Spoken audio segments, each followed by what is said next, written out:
नमस्कार, आप देख रहे हैं अमर और मैं हूं आपके साथ कुलभूषण राजदेव। भारतीय जनता पार्टी नीत राष्ट्रीय जनतांत्रिक गठबंधन ने अपने उपराष्ट्रपति पद के उम्मीदवार का ऐलान कर दिया है। एनडीए की तरफ से पश्चिम बंगाल के राज्यपाल जगदीप धनखड़ को उम्मीदवार बनाया गया है। धनखड़ को उम्मीदवार बनाकर बीजेपी ने एक बार फिर से सभी को चौंकाते हुए बड़ा सियासी दांव खेल दिया है। तो वही विपक्ष भी आज यानी कि रविवार को अपने उम्मीदवार के नाम का ऐलान कर सकता है। विपक्षी पार्टियों ने इसके लिए एक अहम बैठक भी बुलाई है। अब देखने वाली बात यह होगी कि धनखड़ को टक्कर देने के लिए विपक्ष किसे उपराष्ट्रपति पद का उम्मीदवार बनाता है। हालांकि कांग्रेस ने पहले ही साफ कर दिया है कि वह अपनी पार्टी से उपराष्ट्रपति पद के लिए उम्मीदवार का नाम नहीं देगी। वहीं इस बैठक में संसद के मानसून सत्र में सरकार द्वारा उठाए जाने वाले मुद्दों बिलों पर भी चर्चा की जा सकती है। आपको बता दें कि धनखड़ साल 2019 में पश्चिम बंगाल के राज्यपाल बने और तब से उनके और मुख्यमंत्री ममता बनर्जी से लगातार टकराव होता रहा। दोनों के बीच तल्खी इतनी बढ़ गई कि ममता बनर्जी ने उन्हें ट्विटर पर ब्लॉक तक कर दिया। राज्य सरकारों और राज्यपाल के बीच संघर्ष का एक लंबा इतिहास रहा, लेकिन बंगाल के राजनीतिक विशेषज्ञों का यह मानना है कि कोई भी संघर्ष इतना शर्मनाक कभी नहीं रहा है। धनखड़ और सत्तारूढ़ दल और उनके नेता के बीच तीखी नोकझोंक के कारण अक्सर एक दूसरे पर राज्य में चुनाव के बाद की हिंसा को लेकर के सदन में पारित विधेयकों को स्वीकृति में देरी के अलावा सदन के कामकाज में हस्तक्षेप के मुद्दों पर एक दूसरे पर आरोप लगाते रहे। तो आइए जानते हैं धनखड़ से जुड़े कुछ विवाद। सबसे पहले बात करेंगे कि अप्रैल 2021 को पश्चिम बंगाल की मुख्यमंत्री ममता बनर्जी ने राज्य के राज्यपाल जगदीप धनखड़ को फोन कर आरोप लगाया कि नंदीग्राम निर्वाचन क्षेत्र के कई मतदाताओं को अपना मत डालने की अनुमति नहीं दी जा रही है। मुख्यमंत्री ने कहा कि स्थानीय लोगों को वोट नहीं डालने दिया जा रहा है। सुबह से प्रचार कर रही हूं, अब मैं आपसे अपील कर रही हूं, कृपया देखें। बनर्जी का यह दावा उस दिन आया जब पश्चिम बंगाल में दक्षिण 24 परगना, बांकुरा, पश्चिम मेदिनीपुर और पूर्वा मेदिनीपुर जिलों के 30 निर्वाचन क्षेत्रों में अगले राज्य सरकार का चुनाव करने के लिए विधानसभा चुनाव के दूसरे चरण में मतदान हो रहा था। मुख्यमंत्री की शिकायत और मामले को देखने के लिए धनखड़ से अनुरोध के तुरंत बाद राज्यपाल ने ट्वीट पर पोस्ट किया।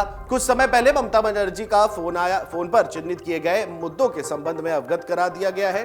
कानून के शासन का पालन किया जाएगा, ऐसा आश्वासन दिया गया है। मुझे विश्वास है कि सभी सही भावना और ईमानदारी से कार्य करेंगे ताकि लोकतंत्र फल फूल सके। वहीं 30 दिसंबर 2021 को ममता बनाम धनखड़ बंगाल में राज्यपाल को विश्वविद्यालय के चांसलर के रूप में बदलने की बात पर ताजा विवाद छिड़ गया। धनखड़ ने ट्विटर पर अपने आरोप लगाया कि कोलकाता और जादवपुर सहित राज्य के 24 विश्वविद्यालयों के कुलपतियों को अवैध रूप से नियुक्त किया गया है। उन्होंने गुरुवार को ट्वीट कर उन विश्वविद्यालयों की सूची भी प्रकाशित की। उस सूची में कोलकाता, जादवपुर, गौरबंगा, अलीपुरद्वार, बर्धमान जैसे विश्वविद्यालय शामिल थे। वहीं 31 जनवरी 2022 को पश्चिम बंगाल की मुख्यमंत्री बनर्जी ने ट्विटर पर राज्यपाल जगदीप धनखड़ को ब्लॉक किया। पश्चिम बंगाल की मुख्यमंत्री ममता बनर्जी ने राज्यपाल जगदीप धनखड़ को अपने ट्विटर अकाउंट से ब्लॉक कर दिया। इसके एक दिन बाद उन्होंने कहा कि राज्य लोकतंत्र के लिए एक गैस चैंबर बन गया है। 17 फरवरी 2022 को पश्चिम बंगाल के राज्यपाल जगदीप धनखड़ ने मुख्यमंत्री ममता बनर्जी से विभिन्न मुद्दों पर उनके द्वारा मांगी गई जानकारी जल्द से जल्द उपलब्ध कराने का आग्रह किया। धनखड़ टीएमसी सरकार के साथ लोहग हेड्स के में रहे और उन्होंने दावा किया कि उनके सवालों का जवाब नहीं दिया गया। उन्होंने 15 फरवरी को बनर्जी से आग्रह किया था कि वह सप्ताह के दौरान राजभवन में उनसे मिलने जाएं और असंवैधानिक गतिरोध को टालने के लिए कई मुद्दों पर चर्चा करें। राज्यपाल ने हालांकि कहा कि उन्हें अभी तक उनकी ओर से कोई जवाब नहीं मिला है। 22 मार्च 2022 को बीरभूम में 6 लोगों को जिंदा जलाने के बाद मौतों को भयावह बताते हुए पश्चिम बंगाल के राज्यपाल जगदीप धनखड़ ने दावा किया कि वह राज्य में हिंसा और अराजकता की संस्कृति को चपेट में है और मुख्यमंत्री ममता बनर्जी ने धनखड़ से अनुचित बयान देने से परहेज करने का अनुरोध किया और आरोप लगाया कि उनकी टिप्पणियों में राज्य सरकार को धमकाने के लिए अन्य राजनीतिक दलों का समर्थन करने वाले राजनीतिक रंग हैं।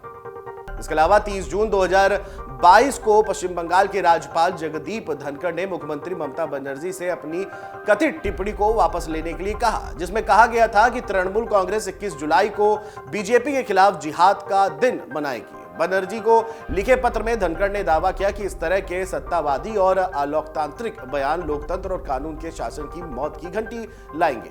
1 जुलाई 2022 को पश्चिम बंगाल के राज्यपाल जगदीप धनखड़ ने राज्य द्वारा संचालित रविंद्र भारती विश्वविद्यालय के नए कुलपति का नाम बदलकर ममता बनर्जी के नेतृत्व वाली तृणमूल कांग्रेस सरकार के साथ साथ एक नए टकराव की शुरुआत की। यहां तक कि एक बिल की जगह राज्य विधानसभा द्वारा हाल ही में पारित किए जाने के बाद सभी राज्य संचालित विश्वविद्यालयों के कुलाधिपति के रूप में मुख्यमंत्री के साथ राज्यपाल अपनी मंजूरी का इंतजार करते रहे।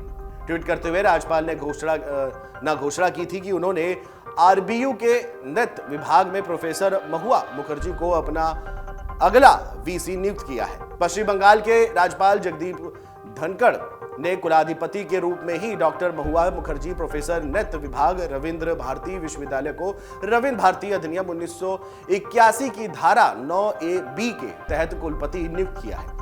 3 जुलाई 2022 को पश्चिम बंगाल के राज्यपाल जगदीप धनखड़ ने अनुपालन की अपूर्णता के आधार पर सीएम ममता बनर्जी को राज्य विश्वविद्यालयों के कुलाधिपति बनाने वाला बिल वापस कर दिया। पश्चिम बंगाल के राज्यपाल और मुख्यमंत्री विवाद गहरे होते गए। ममता बनर्जी ने उन राज्यों के राज्यपालों द्वारा सत्ता को दुरुपयोग करने का आरोप लगाया जो भारतीय जनता पार्टी द्वारा शासित है। जुलाई 2019 में राज्यपाल के रूप में कार्यभार संभालने के बाद से धनखड़ ने नियमित रूप से विभिन्न मुद्दों पर बनर्जी के नेतृत्व वाली सरकार को आड़े हाथों लिया है। हालांकि अब राज्यपाल उपराष्ट्रपति बनकर राज्य सभा के अध्यक्ष भी बन जाएंगे, जहां उनकी वकालत और संविधान की जानकारी को सत्ता पक्ष पूरी तरह से काम में लेना चाहती है। बहरहाल कहीं ना कहीं ममता बनर्जी के लेकर के जिस तरह से धनखड़ सामने आए थे, अब उनको एक नई जिम्मेदारी दी जाएगी।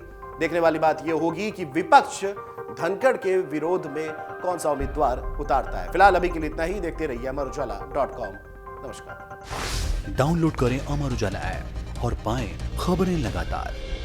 अगर आप ये वीडियो YouTube पर देख रहे हैं तो हमारे चैनल को सब्सक्राइब करें और बेल आइकन को दबाना ना भूलें। अगर आप Facebook पर यह वीडियो देख रहे हैं तो हमारे पेज को लाइक करें।